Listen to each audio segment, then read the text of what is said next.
Free News-ի եթերում լուրերից դուրս հերթական քննարկումը սկսում ենք ռազմարդյունաբերության ոլորտի վերաբերյալ, տաղավարում բնականաբար ոլորտի մասնագետ է, ռազմարդյունաբերական տեխնոլոգիաների փորձագետ Կարեն Սարգսյանը։ Բարև ձեզ, պարոն Սարգսյան։ Տեսեք, այսօր այն ինչ որ տեղի ունենում մեծ իմաստով տարածաշրջանում, թե մեր տարածաշրջանում Կովկասյան, Կովկասամերձ, թե նաև Արևելքում, Մերձավոր Արևելքում այս պարագայում, չգիտեմ որն է ճիշտ, Մերձավոր Արևելք, թե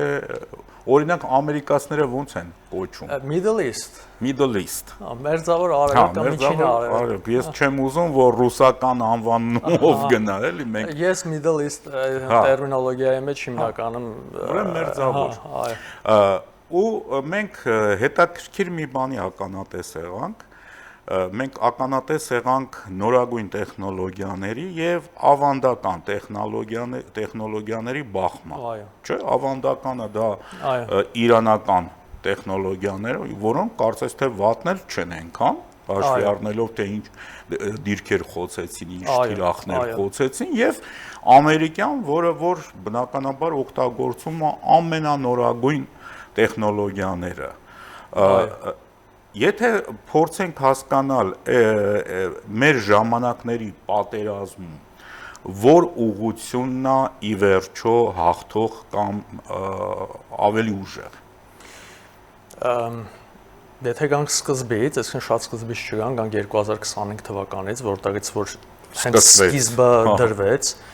Midnight Hammer ուրեմն օպերացիան էր, որը որ իր մասշտաբներով ինքը եզակի էր այդ օպերացիան։ Ինքը այս օպերացիան կմտնի Միացյալ Նահանգների պատմության մեջ։ Եվ նաև համաշխարհային։ Եվ համաշխարհային պատմության մեջ կհրապարակվեն գրքեր եւ նոր եկող սերունդներին այդ ամեն ինչը կներկայացվի։ Հոլիվուդյան ֆիլմեր կլներ, դոկումենտալ քրոնիկաներ, այդ ամեն ինչը քիչ-քիչ առաջ կգան եւ նաև մանրամասները էլ ավելի դոկումենտալ քրոնիկաների տեսքով այդ մանրամասները հանրությանը էլ ավելի կներկայացվի, երբ որ արդեն գաղտնաձերծումից շատ գաղտնաձերծման գրիֆիտակից, այսպես ասած, դուրս գան էլի, շատ մանրամասներ եւ նաև տեսանյութեր, այդ օպերացիայի հետ կապված։ Իսկ դուք պատկերացրեք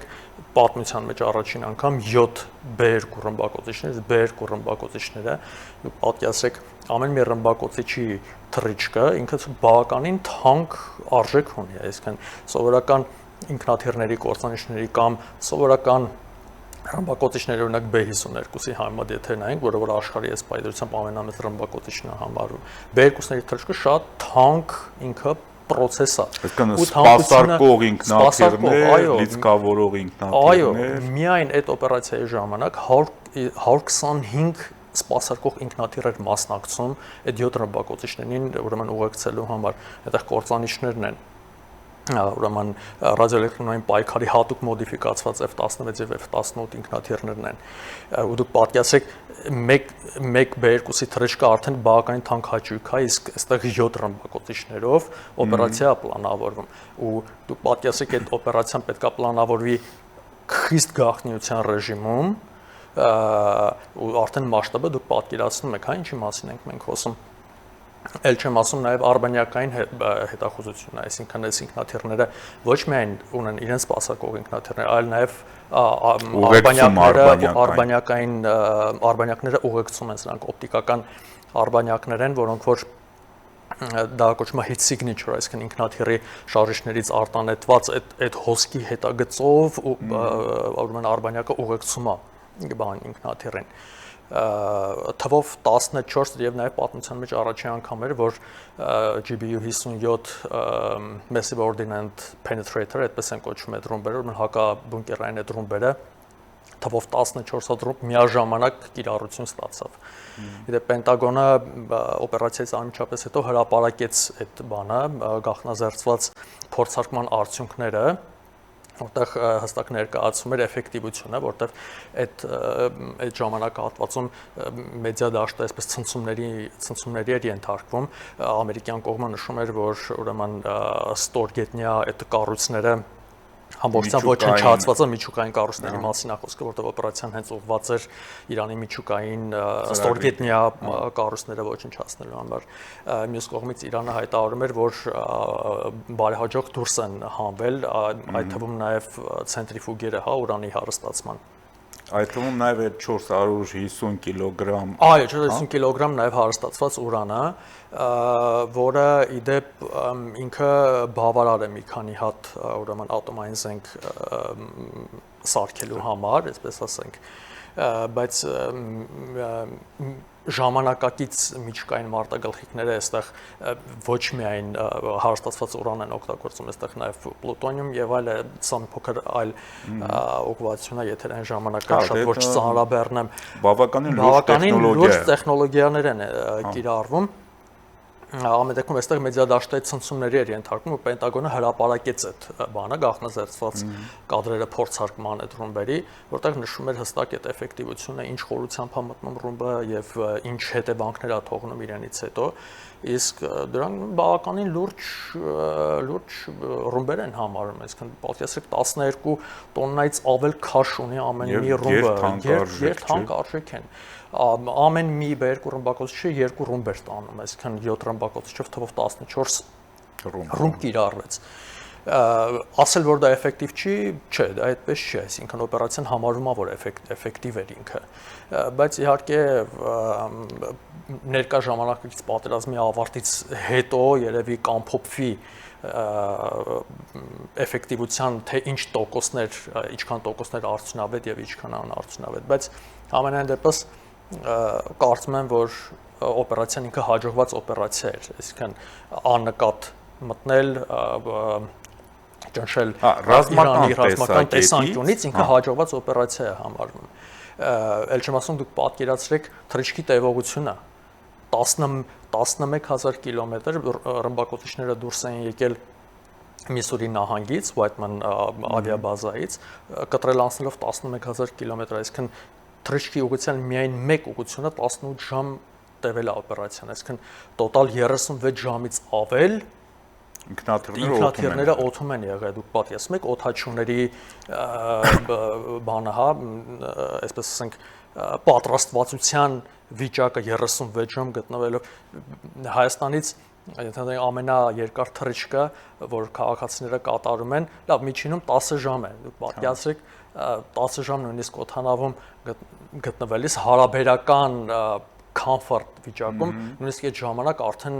այլ տեղը չես գտնում օդանավի մեջ։ Դու պատկերացրեք 36 ժամ, այսինքն օպերացիան ինքը յուրահատուկ էր իր տեսանկյունից ու իր մասշտաբներով նաև։ Ու հետո արդեն եկավ Epic Fury, այսինքն օպերացիան 2026 թվականին, երբ որ Միացյալ Նահանգները գտան, որ բավարար չէ, այսինքն Midnight Hammer օպերացիայով բավարար չէ արդյունքները ուրեմն ամփոփելու համար, ու սկսվեց այս օպերացիան, որտեղ որ մենք տեսնում ենք երկու այս բևեռները, հա, տրադիցիոն այն զիննատեսակները, որոնք որ միշտ սովոր ենք եղել տեսնելու, եւ այն գեր ժամանակակից միջոցները, որոնք որ հիմա Միացյալ Նահանգները կիրառում է։ Ու այստեղ չնայած այստեղ երկու բազային առանձնահատկություններ ամեն դեպքում պետք է առանձնացնենք, որովհետեւ ամեն դեպքում թիրախի խոցում տեղի ունեցավ։ Քաթարում տեղակայված ռադարային, խոշոր ռադարային համակարգը Իրանը խոցեց։ Բայց այստեղ պետք է հասկանալ իսկ ինչու տեղի ունեցավ խոցումը, ինչու տրադիցիոն զինատեսակը կիրառելով այս պարագայում բալիստիկ հրթիռ, այո, բալիստիկ հրթիռ էր կիրառությունը։ Չնայած գիտեք, մեդիադաշտում որոշ փորձագետներ նշում են նաև, որ ամեն դեպքում դրոնային հարված է դա եղել, ինչը որոշակի կասկածելի է ամեն դեպքում այն կործանարար մեծությունը, հա, այն աղետալի վիճակը, որը որ կա, սա ամեն դեպքում բալիստիկ հրթիռի հարված էր, բայց եկեք փորձենք հասկանանք իսկ ինչի տեղի ունեցավ այդ հարվածը, այսինքն ինչի գեր ժամանակակից ամեն դեպքում հակահրթիռային համակարգերով զինված տերությունը չկարողացնել աղքատ պետություն չի։ Այո, քաթարնել աղքատ պետություն չի, այնտեղ Միացյալ Նահանգների տեխնոլոգիական ներկայությունը առկա է։ Ամեն դեպքում այստեղ 100%-անոց պաշտպանվածություն բնականաբար չկա, բայց այստեղ պետք է փոքր առանձնացնենք, իսկ ինչի համար է այդ ռադարը կառուցված, ինչ ֆունկցիա էր ինքը անում Քաթարում։ Ռադարը ինքնին սա AN/FPS 132 5-րդ մոդիֆիկացիա, իսկ Block 5 մոդիֆիկացիայի ռադարներ։ Այս ռադարը ուղղակի զուտ ռադար չէ, որը որ մենք սովորաբար դասական իմաստով, հա, դասական իմաստով, որ մենք սովորենք օրինակ տեսնել ռազմաճակատում ռազմական մեքենաների վրա կամ օդանավակայաններում։ Սրանք նախատեսված են բալիստիկ հրթիռների հայտնաբերման եւ ուղեկցման համար։ Իրենց հայտնաբերման այո, նաեւ այսինքն հայտնաբերելու եւ ուղեկցելու։ Հետո այդ տվյալները փոխանցվում է հակահրթիռային համակարգին խոցելու համար։ Այս ռադարները աշխատում են beyond the horizon, այսպես է կոչվում, հորիզոնից այն կողմ դիտում իրականացնելու համար, ինչը 5000 կիլոմետր հեռավորություն դուք պատկերացրեք ռադարային համակարգը 5000 կիլոմետր խորության վրա կարող է հայտնաբերել, այո, ամեն ինչ դիտարկել, բայց ինքը նախատեսված է հենց բալիստիկ հրթիռների համար, այսինքն նման կրիտիկական հարված հասցնող միջոցների հայտնաբերման համար։ Հիմա տեսա ռադարի մեկնարկը նախագծման չէ, կոնտրակտի, այսպես ասած, մեկնարկը տրվեց 2013 թվականին։ Այն ժամանակ Միացյալ Նահանգներում գործակալություն, այսպես է կոչվում US Defense Security Cooperation Agency, այսպես է կոչվում այս գործակալությունը, սա հատուկ գործակալություն է Միացյալ Նահանգներում, պետական կառույց, որը որ աշխատում է Միացյալ Նահանգների սահմաններից դուրս պետություններում պաշտպանական եւ անվտանգային համակարգերի ներդրման եւ ֆինանսավորման համար։ Իրենք հարցումը տալիս են կոնգրեսին 2013 թվականին հարցումը տվեցին կոնգրեսին համապատասխան ֆինանսավորումը ստանալու համար 1.1 միլիարդ դոլարի չափով եւ 2017 թվականին սա ես ինչու եմ ասում այս թվականները, որ դուք մասշտաբը այդ կառույցի դուք պատկերացնեք թե ինչի մասին է խոսքը գնում։ 4 տարի միայն կառուցում։ 4 տարի միայն ֆինանսավորման process-ն էր գնում։ 2017 թվականին վերջապես Raytheon կորպորացիան 1.1 միլիարդ դոլարի կոնտրակտը ուրեմն ստանում է եւ 2021 թվականին նոր Քաթարում այս ռադարը անցնում է շահագործման ու մարտական հերթապահության։ Այսինքն 8 տարի տևեց այս ռադարային կոմպլեքս։ Ինչու եմ ես սա շեշտում, որովհետեւ կրկին սա զուտ ուղղակի կոնստրուկցիա չէ, սա ստրատեգիկ նշանակության ինքը կոմպլեքս է համարվում, որը որ ապահովում է երկրի կենսական անվտանգային համակարգից մեկը։ Նաև, եթե չեմ սխալվում, ունի հետախուզական նշանակություն։ Այո, հետախուզական նշանակություն։ Երևի թե կարող է եւ սխալվում եմ, երևի թե ինքը ինչ որ նմանություն ունի սովետական այն Գաբալայի ռադարի հետ, որը որ Ադրբեջանը հետո արգելեց ռուսներին դուրս արնեց եւ այդ ռադարը այդպես էլ այո, սրանք կիսահաղորդչային ռադարներ են, իրանք թվային ռադար, ամբողջությամբ թվայնացված ռադարներ են, որ միաժամանակ այնտեղ իրենք 50-ից ավել մինչև 100 ուրեմն բան թռչող օբյեկտ կարող են հայտնաբերել ու հետա ուղեկցել, հա, նաև այսպես ասած։ Բայց ամեն դեպքում խոցումը տեղի ունեցավ։ Հիմա բերեք հասկանանք իսկ ինչի տեղի, ինչի գերժամանակակից միջոցներով Միացյալ Նահանգների հնարավոր չէ։ Տեսեք, բալիստիկ հրթիռները, որոնք որ Իրանը տիրապետում է դրանք, հիմնականում սկադ հրթիռներ, այսինքն եթե վերցնենք խոշոր տրամաչափի մի քիչ ավելի մոդիֆիկացված էին, բայց այստեղ հարցը արագությունների մասին է վերաբերում։ Բալիստիկ հրթիռը նախ ռադարը ինքը սկսում է detection-ի process-ը երկրորդ stage-ում, այսինքն դուք պատկերացրեք երկրի մոլորակի կորությունը ինքը չի թողնում որպեսի հրթիռի հենց անմիջական ուղիղ հենց մեկնարկի բանը դիտարկումը ապահովի։ Օրինակ այսպես փոքր որ առանձնացնեմ որպես ճյուղ միջուկային բալիստիկ հրթիռները ICBM-ն էլ, այսինքն intercontinental բալիստիկ հրթիռները իրենք արդեն այդ կենսական, այո, իրենք կոնտինենտներ են կտրում անցնում ու օրինակ այդ հրթիռների մոնիտորինգը արդեն արբանյակով է արվում, այդտեղ 24/7 ռեժիմում արբանյակները ինֆրակարմիր տիրույթում բան են անում, հետևում են, որ հենց մեկնարկի պահը, այսինքն բալիստիկ հրթիռի մեկնարկի պահը դետեկտ արվի, ֆիքսվի, որտեղ այնտեղ արդեն միլիվայրկյանների վրա է գնում այդ բանը համապատասխան միջոցների ձեռնարկում, հա, ու ինչքան շուտ ես դու դետեկտ անում, այդ վտանգը, այնքան ավելի դու հնարավորին շատ ժամանակ ունես խոցումը իրականացնելու համար։ Բալիստիկ հրթիռի, եթե մենք բանը նայենք, ինքը աշխատանք է, ինչպես է աշխատում։ Այդ detection-ը, երբ որ տեղի է ունենում երկրորդ stage-ում, իսկ տեղի է ունենում, երբ որ հրթիռը, բալիստիկ հրթիռը անցում է կատարում մթնոլորտի միջին շերտերից դեպի բարձր շերտերը, այսինքն դա կոչվում է Kármán line, չէ, Kármán line-ը կոչվում, Kármán line-ը դա 100 կիլոմետր սահմանագիծն է, որտեղ արդեն համարվում է տիեզերական միջավայր։ Մարտագլխիկը առանձնանում է այդ սեգմենտում։ Դուք պատկերացրեք, իսկ տիեզերական միջավայրում ինքը դեռ ուղեկցում է, այսինքն ռադարային համակարգը ունի այդ հնարավորությունը տիեզերքում անջատված մարտագլխիկը ուղեկցելու, որից հետո հրամանը տրվում է արդեն համապատասխան միջոցների։ Հոպերին։ Տեսեք, հակահրթիռային համակարգերը իրենք ունեն շերտեր, այսինքն ամեն շերտ, մթնոլորտի ամեն շերտ ունի իր հակահրթիռային պաշտպանության միջոցները ու իրենք ֆունդամենտալ ունեն որոշակի տարբերություններ ունեն, այսինքն հրթիռների մեխանիզացիան է, ինքնի տրամաբանությունն է փոխվում թիրախավորսալու, հա։ Օրինակ, էկզոատմոսֆերիկ միջավայրում, որտեղ որ ամենաբարձր կետում, որտեղ որ արդեն մարտագլխիկը անջատված է, դա օգտագործվում է SM-3 հրթիռային կոմպլեքսները, որոնք որ հրթիռին մարտագլխիկին որսում են տիեզերական միջավայրում, որից հետո եթե այնտեղ որսումը տեղի չի ունենում, սա իդեալական кейսն է, երբ որ հենց այնտեղ է թիրախը խոցվում, որից հետո արդեն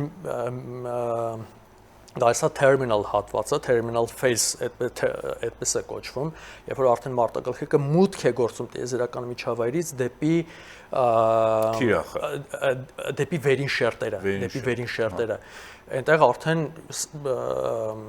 այդ օբյեկտը բավականին մեծ արագություններ է ձեռք բերում, օրինակ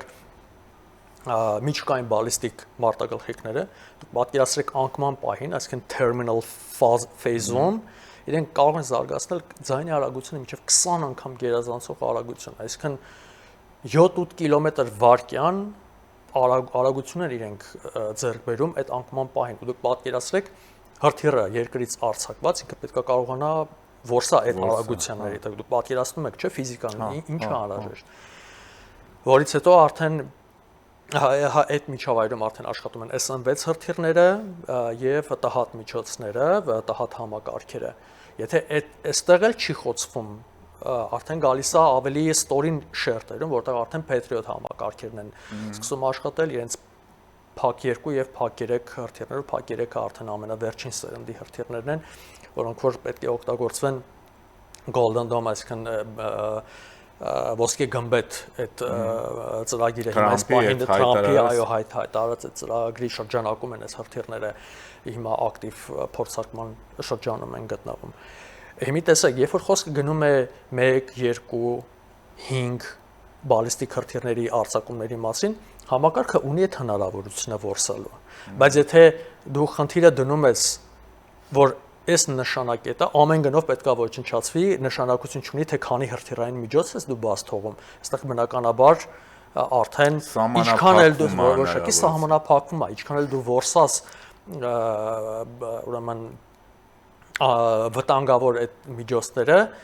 եթե դու խնդիրը դնում ես հնարավորին շատ ուրեմն օգտագործել, որ ամեն գնով դու խոցես, բնականաբար վերջապես կխոցվի, այսինքն մարտագլխիկներից մեկը ի վերջո տեղ կհասնի։ Այսինքն այստեղ պետք է հասկանանք թե ամեն դեպքում ինչու խոցվեց։ Խոցվեց ոչ թե նրա համար, որ հակաօդային հակահրթիռային պաշտպանությունը չաշխատեց, խոցվեց նրա համար, որովհետև ամեն դեպքում խնդիրը դրված էր, որ պետք է խոցվի։ Ուղղակի հայտնի չի քանակը։ Քանակը հայտնի չի, այո։ Այստեղ էլի տարաձայնությունները շատ են։ Իրանական կողմը մի թիվ է հրապարակում, Միացյալ Նահանգները մի թիվ է հրապարակում, բայց ամեն դեպքում ուսումնասիրելով տեխնոլոգիաները այն ինչի համար որ նախատեսված են այս հակահրթիռային համակարգերը հնարավոր չի որ խոցված չլիներ ամեն դեպքում։ Կարեն ջան, մի բան հարցնեմ։ Տես մենք անընդհատ դիտարկում ենք, օրինակ ասենք նույն Հայաստանի անվտանգային միջավայրի համար ժամանակակից պատերազմներն էլ որ նայում ենք, այնտեղ sense երկու ուղղություն կա բալիստիկ, որը ավելի շատ օգտագործվում է Ռուսաստան այսօր ուկրաինական ռազմաճակատում, եւ հակառակը ԱԹՍ-ներ, որ օգտագործում է Ուկրաինան, չնայած օգտագործում է նաեւ հրթիռներ, բայց հիմնականում ԱԹՍ-ներով։ Ի վերջո, որին պետք է առավելություն տա, ասենք, ցանկացած երկիր, որ մոդելին։ Իրանականի պարագայում մենք հասկացանք, որ Իրանը, եթե ինչ-որ առումով նեղը գցեց Միացյալ Նահանգներին, հենց շնորհիվ բալիստիկ հրթիռների։ Եվ այդ հրթիռների քանակությամբ, ընդ որում նույն բանը տեղ ունեցավ նաև իսրայելական երկաթե գմբեթի հետ։ Այո։ Էլի Այո, ի վերջո տեղ քանակությամբ հասնում էր, այո, բնականաբար քանակությամբ, այսինքն եթե երկաթը գմբեթը ինքը բավականին լուրջ այնտեղ տեխնոլոգիաներ է, ու իդեպ այստեղ մենք շատ հաճախ նշում ենք Իսրայելի տեխնոլոգիաներն ենք նշում, բայց տեխնոլոգիաները Raytheon-ից են գալիս, Raytheon-ը Միացյալ Նահանգների խոշորագույն կորպորացիաներից մեկն է, այսինքն այստեղ կա կոլաբորացիա, օքեյ,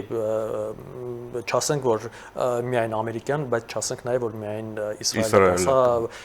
խիստ կոլաբորացիայի հետևանքա որ այդ հրթիռային համակարգը ուրեմն հաջողություն ունեցավ, հա։ Ինքը բավականին լուրջ ինքը համակարգ է, ինքը նույնիսկ ամենափոքր ականները հնարավորություն ունեն որսալու։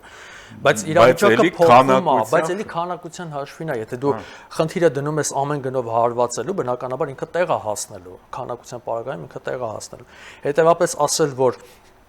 այս տեխնոլոգիան վատ է ու ժամանակակից տեխնոլոգիաները միևնույն է անարդյունավետ են, չէ, դա այդպես չէ, այսինքն այս գնահատականը սխալ է։ Այսինքն ներողություն, ինչ որ մենք տեսանք հանրապետության հրապարակում, այստեղ ոնց որ այդ համադրությունը կար, չէ՞, մենք տեսանք թե ԱԹՍ-ներ, թե նաև հրթիռներ, ու շատերը ասում էին, կային նաև այդպիսի շահարկումներ, այսօրվա պատերազմը, այդ ԱԹՍ-ների պատերազմը, ինչի են պետք հրթիռները, այ դու բացատրեցիր, թե ինչի են պետք այդ հրթիռները։ Այո, ներկայ ժամանակակից պատերազմում, իդեպ շատ հաճախ դուք լսած կլինեք նաև, թե օրինակ ինչ ենք 155 մմ-անոց տրամաչափի ականանետները մենք առնում, ինչի համար են մեզ պետք, եթե ներկայ ժամանակակից պատերազմները ամեն ինչը դրոններով արում, կամ նույնը հրանոթներին, բայց այդպես չէ, որտեղ ժամանակակից պատերազմը դա ինչքան էլ դրոնները մենք տեսնում ենք FPV դրոնները միզնիվորի համար նույնիսկ ոչ թե մեկ, այլ երկու դրոն են արդեն օգտագործում, մեկը նկարում է, նույնիսկ 3-ը, մեկը նկարում է, մեկը խփում է, մյուսն էլ գնում է մի հատ էլ է խփում, որ վստահ լինեն, որ ուրեմն այլևս շունչ չկա, հա, այսպես ասած, բայց դա միանշանակ չէ, պատերազմի դաշտում անհրաժեշտ են բոլոր միջոցները։ Մի տեսեք, օրինակ բերեցի 155 մմ-անոց ականանետները, նաև նշեցի, որ շատերն են ասում, որ ինչներից է պետք նման ծանր միջոցները, որը որ ԱԹՍ-ի համար թիրախ է համարվում, բայց այստեղ մի հատ նրբություն կա, ինչի հենց 155 մմ-ը, այստեղ հարց առաջանում։ Տեսեք, ես անցած տարի Միացյալ Նահանգների խոշոր ուրեմն ցուցահանդեսներից մեկում ներկա էի։ Այդտեղ ընկերություններից մեկը NEMO ընկերությունը, որը որ նաև Boeing-ի հետ կոլաբորացիայի մեջ էին, համագործակցության մեջ էին, իրենք ներկայացնում են 155 մմ տրամաչափի ramjet-ով, SS կմանրամասնեմ, ramjet-ով ուրեմն ական։ Ինչ ասա։ Ramjet-երը, օրինակ, օգտագործում են մթնոլորտի վերին շերտերում օբյեկտին հիպերձայնային արագություններ հաղորդելու համար, այսինքն ոչ թե մի քանի կիլոմետր/վայրկյան արագություն հաղորդելու համար։ Այսինքն այդ տեխնոլոգիաները դրված է ականի մեջ։ Այսինքն ականը փողից դուրս գալիս հնարավորություն ունենում ձեռք բերելու հիպերձայնային արագություններ, այսինքն ինքը թիրախին հասնելիս շատ ավելի արագ է հասնում, քան կոնվենցիոն ականները։ Ուղղակի։ Այսինքն 155 մմ տրամաչափի ականների շուրջ տեխնոլոգիական կենտրոնացվածությունը ինքը շատ մեծ է։ Ընկերությունները յուրաքանչյուրը ձգտում է ինչ որ նորամուծություններ մտցնի 155 մմ ականների մեջ։ Նաև նկարահանող, կառավարող, նույն Raytheon-ի եւ BAE Systems-ի, բրիտանական BAE Systems-ի հետ համատեղ M982, եթե չեմ սխալվում, Excalibur բանն է, ուրեմն ականն է, որը որ պատկերացրեք 60 կիլոմետր հեռավորության վրա մեքենային կարողանում է խոցել։ Այսինքն ականը, դա հրթիռ չի, էլի, դա արդեն վերջո, չէ՞։ 60 կիլոմետր խորության վրա սովորաբար կամ ԱԹՍ-ներն են աշխատում, կամ հրթիռային համակարգերն են աշխատում, լազերային ինքնաթիռներն են աշխատում։ Դու պատկերացրեք, հիմա ականն է աշխատում այդ հեռավորության վրա, ուղիղ մեքենայի վրա, մեկ ականով հնարավոր է մի թիրախը ոչնչացնել այդ հեռավորության վրա։ Ու Հայաստանը ունի այդ հնարավորությունը։ Շուկան, միջազգային շուկան բաց է, տալիս է այդ հնարավորությունը։ Դու ունես 155 մմ-անոց ականանետ, դու ունես հնարավորություն ձեռք բերելու այդ համապատասխան ականը։ Ինչու ոչ նաև արտադրելու։ Ու նաև արտադրելու։ Սխալվում, մերոնք արդեն սկսել։ Այո, արտադրությունը կա Հայաստանում, այստեղ իհարկե նման կարգի ականներ արտադրելու համար նման խորությամբ թիկունքում խոցելու համար այստեղ արդեն լուրջ տեխնոլոգիական չէ, որ մերը դեռ 20-ն է, բայց ձգտում են դեպի 40, հետո 60։ Այո, բայց այդ պոտենցիալը կա։ Սահմանափակվում է միայն տեխնոլոգիաներ, որը որ Հայաստանում զարգանում է։ Այսինքն ես այստեղ լավատես եմ, այսպես ասած, ու նաև թե ռազմական շքերթի ժամանակ, թե նաև ցուցահանդեսի ժամանակ մենք բոլորս ականատես եղանք այն միջոցներին, որոնք որ Հայաստանում արտադրվում են։ Մենք առաջի անգամ տեսանք նաև տուրբոռեակտիվ շարժիչով թռչող դրոններ, Դավառո ընկերության։ Իսկ իդեպ ասեմ տուրբոռեակտիվ շարժիչով թռչող դրոնները իրենք տեխնոլոգիապես շատ ավելի բարդ են, քան ուրեմն ներքին այրման մխոցային շարժիչներով կամ էլեկտրական շարժիչներով, պրոպելերներով աշխատող դրոնները։ Այսինքն աերոդինամիկ լուծումները այնտեղ այստեղ արդեն պարսի հարցը չի, չէ՞, պարսով գնացող դրոնների հարցը չի։ Այստեղ արդեն կոնկրետ նպատակային թիրախներ խոցելու։ Այո, նպատակային թիրախներ խոցելու եւ արդեն մեծ արագություններով դա իրականացնելու։ Ու Հայաստանը դուք պատկերացրեք այն եզակի երկրներից մեկն է, որ ունի այդ պոտենցիալը եւ իրագործում է դա, այսինքն նման տեխնոլոգիական լուծումներ ինքը առաջարկում է շուկային։ Սա ես համարում եմ լուրջ ձեռքբերում եւ իդեպ սա հեշտ ճանապարհ չի եղել։ Այսինքն Հայաստանի ներկայիս այն տեխնոլոգիական լուծումները, որը որ մենք տեսանք, սա հեշտ ճանապարհ չի եղել։ Ոչ մի պետություն Հայաստանին ուղիղ տեխնոլոգիական ներարկումների միջոցով սա չի արել։ Այսինքն ինչ որ մենք տեսանք, սա մաքուր հայկական մտքի, հայկական ինժեներիայի, գիտեք, ամեն ինչ չի որ ֆինանսն է որոշում։ Իհարկե։ Ամեն ինչ չի որ ֆինանսի միջոցով դու կարող ես ձեռք բերել։ Քիչ առաջ հենց Իսրայելի օրինակն է։ Իսրայելի օրինակ, այո։ Եթե ֆինանսը անգամ կա ու չկա ուղեղը, հա, կոպիտ ասած, կա չկա մի հաշիվ է։ Այո, ու դուք նաև այստեղ ինչն է ուզում ասել, որ հա, տեխնոլոգիական ներարկումների միջոցով չի որ Հայաստանը ձեռք է բերում, հա, այս ամեն ինչը հայկական մտքի քրտնաջան աշխատանքի տղաների երկար քրտնաջան աշխատանքի product-ի հետևանքն է այս product-ները, հա։ Ու եթե մենք համեմատենք օրինակ Թուրքիայի հետ կամ Ադրբեջանի հետ, Ադրբեջանը, որը որ փողին կարելի ասել փող չի ասում, ինքը ուղղակի ձեռք է բերում այդ միջոցները։ Թուրքիան, որը որ ՆԱՏՕ անդամ երկիր է, այնտեղ արդեն տեխնոլոգիաների անմիջական ներարկումներ են տեղի ունենում։ Ինչու է Թուրքիան ռազմաարդյունաբերական համալիրը այդքան հզոր, որտեվ կրկին ՆԱՏՕ անդամ երկրների տեխնոլոգիական անմիջական ներարկումների հետևանքով է դա։ Եթե նույնիսկ հասանելիություն ունի, իհարկե այնտեղ արդեն ինժեներական միտքը զարգացած է, նաև իրականությունը պետք է ասենք։ Այսինքն այդ փորձի փոխանակումը արդեն բերեց զարգացվածության ու նաև այնտեղի ուրեմն ինժեներները արդեն իրենց լուծումներն են առաջարկում հա իրենց երկրի։ Կարեն ջան, ներողություն, որ ընդհատեցի, տես, ես հիշում եմ, որ ես անձամբ գնացել եմ 4 տարի առաջ էլի ցուցահանդես էր, այն ժամանակ Մերգելյան ինստիտուտի տարածքում էր, այնտեղ էլ շատ տպավորիչ բաներ կային, բայց ես հիշում եմ, այնտեղ ավելի շատ ասենք զրահաբաճկոններ, այս կարգի բաներ, մի քանի հատ մատերի վրա կարելի էր հաշվել այս տեխնոլոգիական, ասենք, գործիքները, հա, ռազմական գործիքները, բայց ընդամենը 4 տարի հետո ուղղակի նկարագրելու բան չի, այն ինչ որ մենք տեսանք։ Այո, պրոգրեսը շատ մեծ է ու նաև այստեղ շատ կարևոր կա պետությունը նաև երբ որ գիտեք եթե ռազմաարդյունաբերական